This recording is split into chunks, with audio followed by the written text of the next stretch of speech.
Shalom, shalom, shalom. Shalom. This is day 19. That's right, day 19. Only a few more days to go. And then we're going to get into the feast.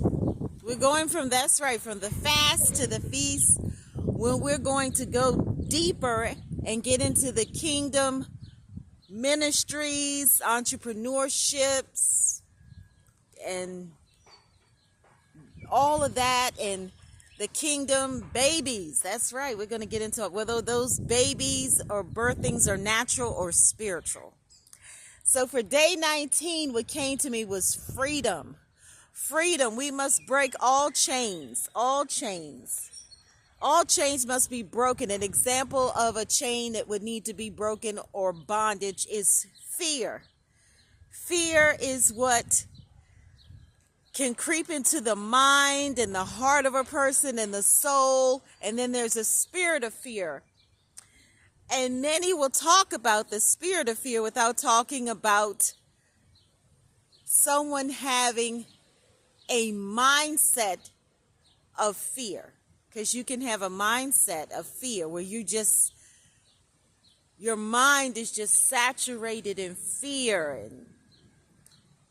and being afraid. And there is, to some degree, a healthy fear, and then there's an unhealthy fear. And we're going to get into all of that later, but for today we're going to talk about how we have to break all the chains and bondage. You may hear many today talking about the chain breakers that break the chains and the bondage breakers that break the bondage. And we have to do that, whether it's through being a watcher on the wall, being a worshiper, or being a warrior. And you can definitely do all three and beyond. And what else came to me is that we want to close doors. We want to close the doors that lead to nothing and nothingness. That's right. We have to close those doors that are not the divine doors for us, that have not been opened up by the Creator, who is Hashem. So we have to close those doors and walk through the open doors that have been given to us. The doors that have been opened by Hashem. Hashem is the name above all names, or Adonai, or Jehovah, or El Shaddai, El Elyon. Whatever name you call the Creator, we must be sure that we are in divine alignment. So we are going to talk about that today, about how you break these chains and how you close these doors, because it's necessary, especially for kingdom marriages. And those who are like Aquila and Priscilla, if you are put together and you not just only have a kingdom marriage, you have a kingdom ministry and a kingdom entrepreneurship. And then you know that you're called to be spiritual mothers and fathers, you definitely have to. Being spiritual mothers and spiritual fathers, you have to break the chains. You have to close the doors to deception,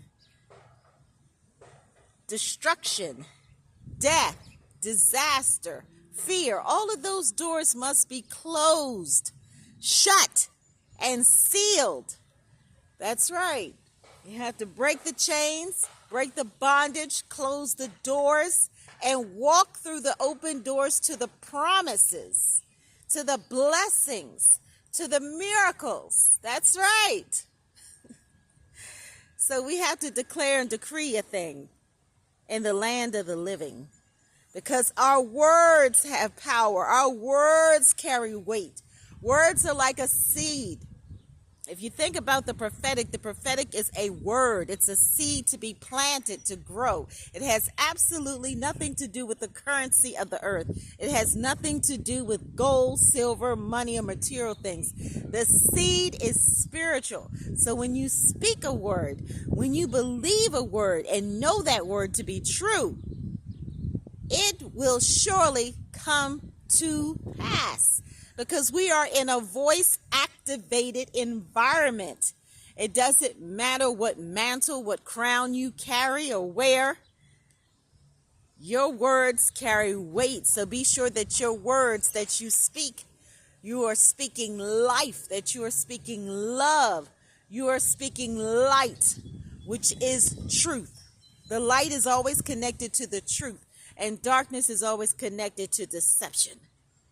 So as you go forth this day, as you hear the birds, they're totally relentless. They're the best watchers and worshipers of all, because they are always continuously praising and singing and chirping and humming and so on and so forth. And so should we be. So shall we. So shall I. So let us come together on one accord and position ourselves and be in a posture, in a place where we can be the ones who can set the captives free, where we bring solutions to the conflict of many people, because we are inclining our ears to hear the voice of truth and to be obedient.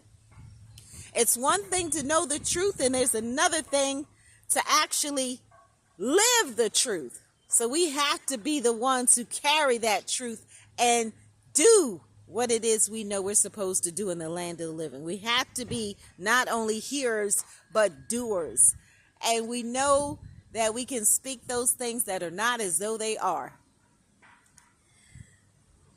So please share, like, subscribe, connect, and also be sure that you are interceding, warring, watching, worshiping every day. That is what we're supposed to do for every nation, every tribe, and every tongue. It's in Yeshayahu 56:7, I believe. And we know that no weapons formed against us will prosper, and any tongue that rises against us will fall. That's right, but we have to war in the spirit for our kingdom husbands. Whether we're married, unmarried, betrothed, whether you're a widow, it doesn't matter. Stand in the gap. Stand in the gap to make up the hedge for another wife, another bride. Whether it's your mother, your daughter, your spiritual mother, your spiritual daughter, it doesn't matter. It could even be your spiritual father, your natural father, or your brother, whomever. We have to defend the orphans, the widows, the strangers in prison. And we definitely have to war from kingdom marriages, because the covenant, that is just an incredible covenant, the covenant of marriage. Avinu Makino, our Father, our King, we come boldly before your holy throne of grace today as wives, as brides, as queens, and more importantly, above everything else, being kingdom daughters, royal heirs, and friends of yours, because you said you called Abraham friend. So we're the seed of Abraham. Abraham was our ancestor, so you call us friend. Enoch, you called friend. So we are friends of yours, and we desire to see these kingdom marriages manifested in the earth. We desire to see our kingdom husbands prosper and be in excellent health as their soul prospers. We desire to see you enlarge our territories and bless us indeed. So we thank you for helping us and giving us what we need for this spiritual season and this spiritual hour, to break the chains of bondage, to break the chains, to break every chain so it can be broken completely, broken off, and to close all the doors that need to be closed and walk through the doors that are open by you for us to walk through. We thank you for breaking the chains of fear. We thank you for breaking the chains of poverty. We thank you for breaking the chains of infirmity. We thank you for breaking the chains that keep people bound. We thank you for opening up doors that you have opened and closing doors that need to be shut and sealed. And we give you all the glory and honor. We thank you for empowering us and equipping us, anointing and appointed us for such a time as this, and giving us power as we're connected to your true power source, the true vine. So we thank you for the testimonies coming